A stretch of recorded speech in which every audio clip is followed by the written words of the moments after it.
was different, and it was different fast. And then you got people calling you every day, and you got comments on the internet saying you're going to get a RICO, and you like, I don't even think people know how serious that is. I don't think they do. You know what I'm saying? Like, that ain't nothing to play with. That ain't nothing to like. That's serious, especially when we dropped the first video on this situation, we thought we had the full story. The nightclub, the argument, the shooting, the NFL player. We thought that was it. When we dropped the first video on this situation, we thought we had the full story.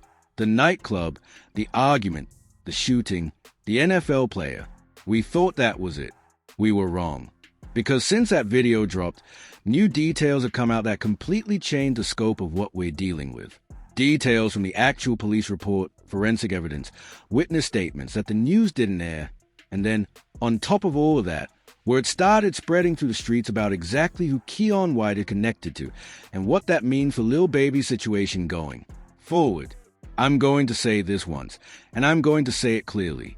This is no longer just a story about a rap beef that got out of hand in a nightclub. This has become a multi-front crisis for one of the biggest names in hip-hop right now. The feds are watching, the NFL is watching, and now the California Bloods are watching, too. You'll need to hear all of this. Let's go. Alright, for anybody who missed the first video, and go watch it after this, here's the foundation real quick, but I'm adding the new details as we go, because this is where it gets crazy. February 9th, Super Bowl weekend. San Francisco is absolutely electric. The city is buzzing because the 49ers just played. The whole Bay Area is in celebration mode, and everybody who is anybody is out that night.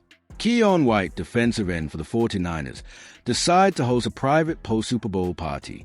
He books out the downstairs section of Deer Lounge on Mission Street. His event, his space, his guest list. Now, here's the part that matters. Lil Baby had performed in San Francisco that same Sunday night. After his show, him and his entourage end up at the same venue, DNA Lounge. They on the main floor, the public section. There are strippers, there's music, the whole thing. But at some point, somebody in Lil Baby's crew decides they want to get into the private downstairs party where Keion White is hosting. And that's where this whole thing unraveled. Lil Baby's entourage tried to push their way into a private event they were not invited to. White confronted them. An argument broke out, heated enough that a witness had to go upstairs to get a manager to come handle the situation. And while that witness was gone trying to get help, shots rang out downstairs. 2 shots according to one witness, 4 shots according to another. And when the dust settled, Keion White was on the ground with a bullet in his left leg. SFPD arrived at 4:06 in the morning. Officers walked into the club and found the party still partially going. People were still trying to leave, and they found White downstairs, shot but alive. That's a base story. But what came out of the actual police report is what took this to a completely different level. Now, here's where people started connecting dots that the mainstream media completely glossed over because a police report that got leaked to the Standard and has since been widely reported contained details that raise serious questions about exactly what went down in that downstairs room. Let me break it down for you. When investigators processed the scene, they found 2 shell casings on the floor, not 1, 2, and here's the part that should make everybody stop and think. One casing was a 9mm and the other was a .45 caliber, 2 completely different guns. That means either one person was carrying 2 different weapons and switched between them, which happens but is rare, or there were multiple people shooting. Multiple shooters in a private party downstairs at a nightclub at 4 a.m. On top of that, investigators recovered an abandoned cell phone from the scene. Gang, somebody left their phone at the crime scene. Think about what that means. Somebody was so shook, so caught off guard, so panicked when those shots went off that they ran out of that venue and left their entire digital life sitting on the floor for SFPD to pick up. Every text message, every contact, every location ping, every photo, all of it, just sitting there waiting for forensic investigators to plug it in and start pulling data. If that phone belongs to anyone connected to what happened, that is a catastrophic, career-ending, freedom-ending mistake, because phones don't lie in court. And then, there's this. When police found Keion White and asked him directly who shot him, he refused to say anything, not a single word. The man took a bullet to the leg, went into surgery, came out successful, and still kept his mouth completely shut when law enforcement asked him to identify his shooter. That tells you everything, everything. We'll come back to that. Here's the real tea that nobody in the sports media is touching, no cap. And I want to be precise about this because the implications are serious. Keion White didn't just materialize out of thin air into the NFL. Before the Combine, before the draft, before the Patriots and the trade to the 49ers, Keion White came up in the streets. And the word that's been spreading hard in certain circles since the shooting became public is that White has deep ties to the California Bloods. Now I need you all to understand what that means in the context of Bay Area street politics specifically, because this ain't LA Bloods where things operate one way. Bay Area blood culture is its own thing, entirely. These are deeply rooted, highly organized people with long institutional memory and a very specific code about how violations get handled. And the code is real clear on one thing. You don't touch one of theirs and walk away like nothing happened. That's not how it works. That has never been how it works. What makes this even heavier is the fact that Keion White himself didn't talk to police. Think about that from the perspective of the streets. When a man who has every legal resource available to him, NFL franchise lawyers, the whole infrastructure, chooses not to use a legal system to address what happened to him, that's a signal. That's a man saying he's not handling this through official channels. That's a man who knows his people are already aware of the situation and already moving accordingly. And here's the part that people outside of California street culture genuinely don't understand. Bay Area Bloods have a long reach and an even longer memory. They don't forget violations. They don't let things slide because time passes or because cameras are watching or because the person who got touched happens to be a public figure with a high-profile career. If anything, the public nature of this incident, the fact that it happened in front of witnesses, that it made national news, that it embarrassed somebody connected to them, makes the response more necessary, not less. Streets read that silence loud and clear, and the response has been building since this story broke. It's not happening in courtrooms. Let me break this down for you because I don't think people fully understand how many fronts Lil Baby is dealing with simultaneously right now. This isn't one problem. This is 3 separate crises hitting at the same time. Problem number 1 is the feds, and I want to be crystal clear.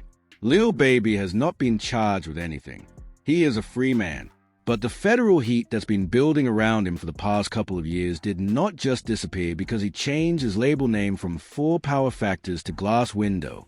If anything, an incident like this, cross-state involving a shooting with his name in the police report, with shell casings and an abandoned phone as physical evidence, gives investigators a fresh thread to pull. And federal investigators are very, very patient people. Problem number 2 is the NFL.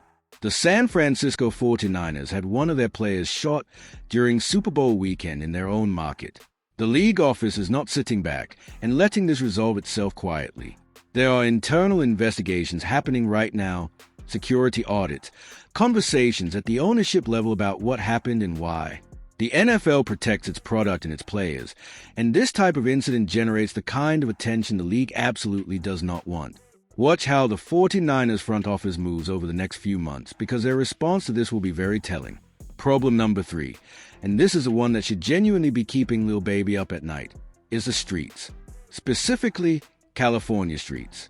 Specifically, people who are connected to Keion White and do not operate within any legal framework.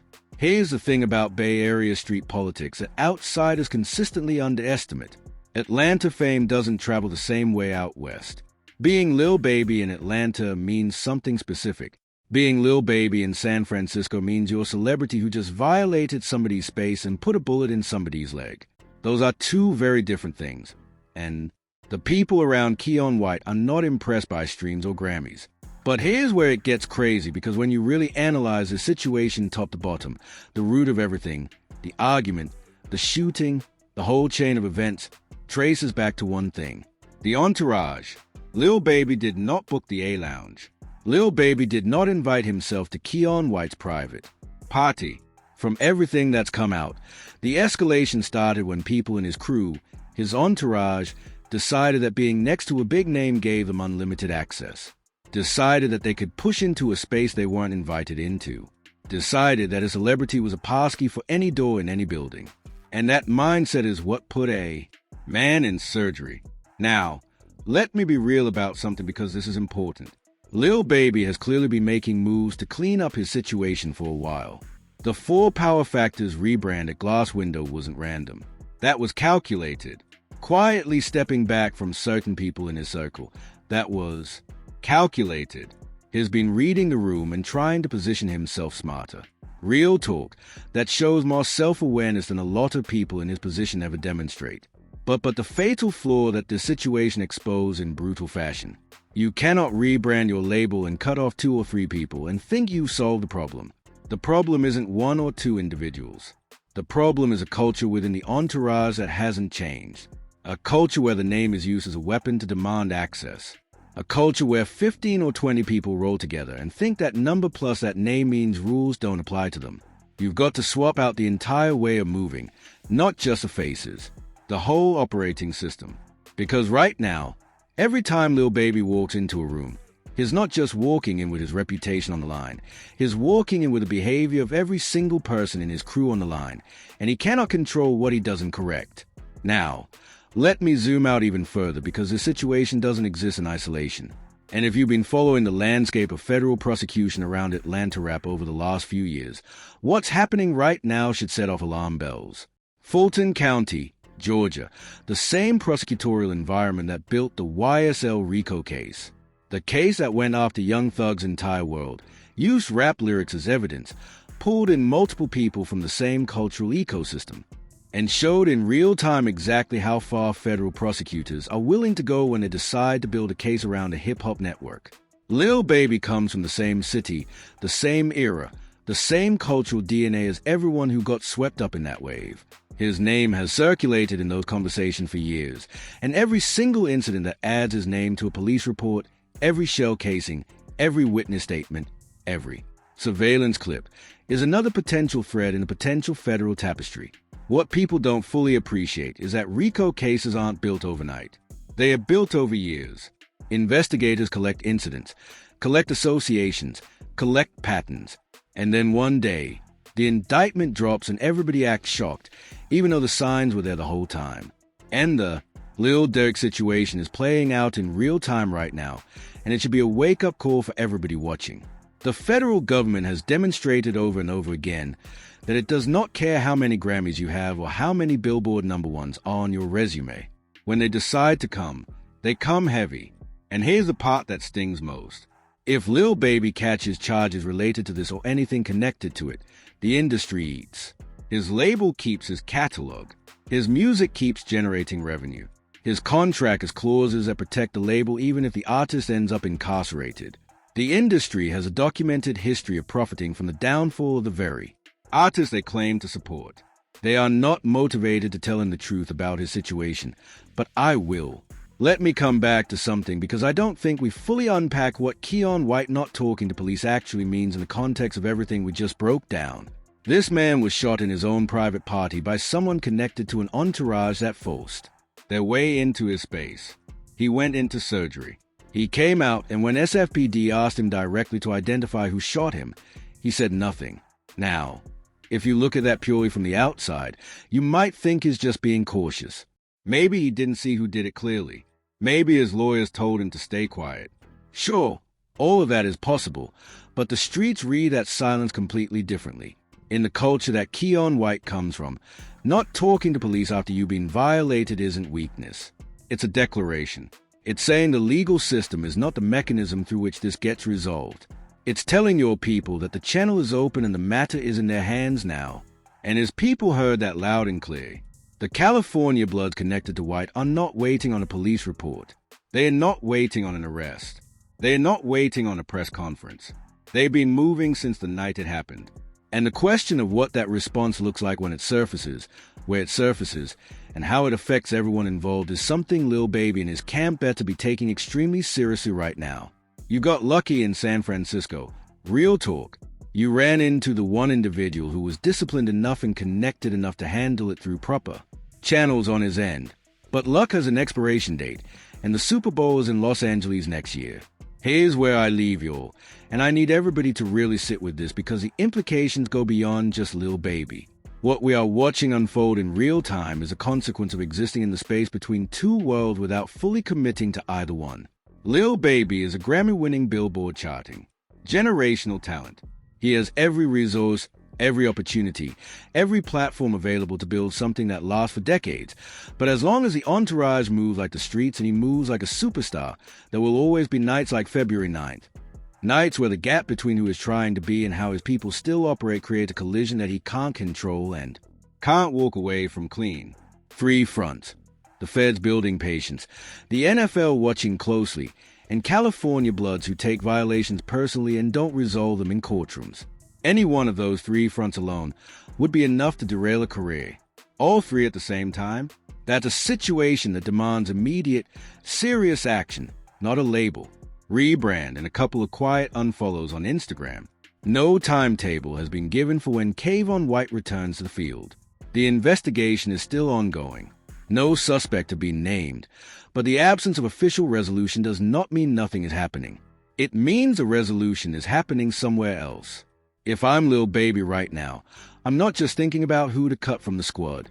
I'm asking myself a fundamental question about what I'm actually willing to lose because the way things are set up right now, the answer to that question might get made for him before he gets a chance to make it himself. Drop your thoughts in the comments. Does this escalate or get resolved quietly? What do you think the next move looks like? And go watch the first video if you haven't. Everything here hits different once you have that context. Subscribe if you're new here. We don't miss and we don't cap. Stay safe out there.